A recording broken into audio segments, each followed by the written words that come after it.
అలా చూస్తున్నావేంటి? ఇక్కడికి నీ బంధువులను ఎవరినైనా పిలిచావా ఏంటి? పిలవడం దేనికి బాబు? చుట్టూ మన బంధువులే ఉన్నారు. ఆ, ఎక్కడా? ఈ అందమైన ప్రకృతి మన బంధువు బాబు. అదిగదిగో ఆ చెట్టును చూడండి. అబ్బా ఎంత అందంగా ఉందో. అది మన బంధువే.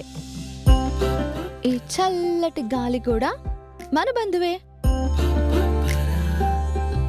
ఆకాశంలో ప్రకాశిస్తూ వెన్నెలని కురిపిస్తున్న ఆ చంద్రుడు కూడా మన బంధువే బాబు.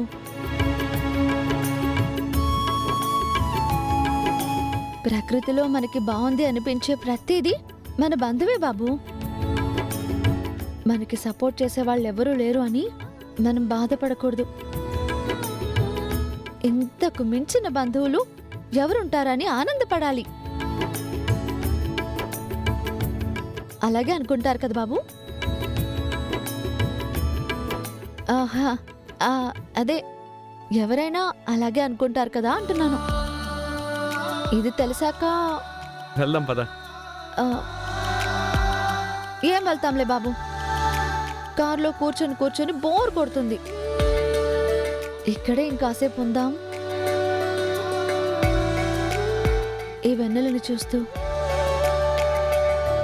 ఈ చల్లటి గాలిలో ఏమైనా తింటూ ఉంటే అబ్బా ఎంత బాగుంటుందో కదా.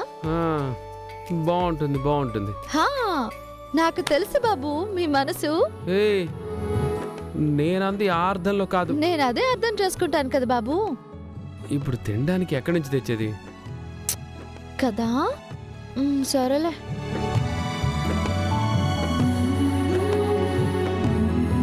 ఇంకేంటి బాబు విశేషాలు? నీకు తెలియని ఏమున్నాయి? సరే మా ఊళ్ళో మీకు తెలియనివి చెప్పనా? మా ఊళ్ళో ఒక తాత ఉన్నాడు బాబు.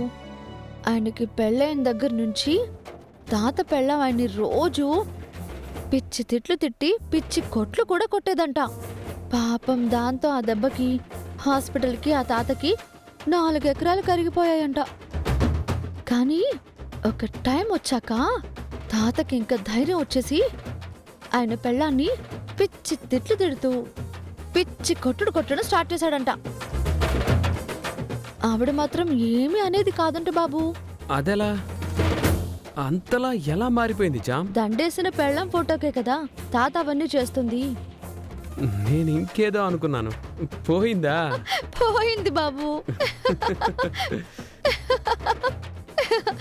ఇంకో బామ్మకి ఏమైందో తెలుసా?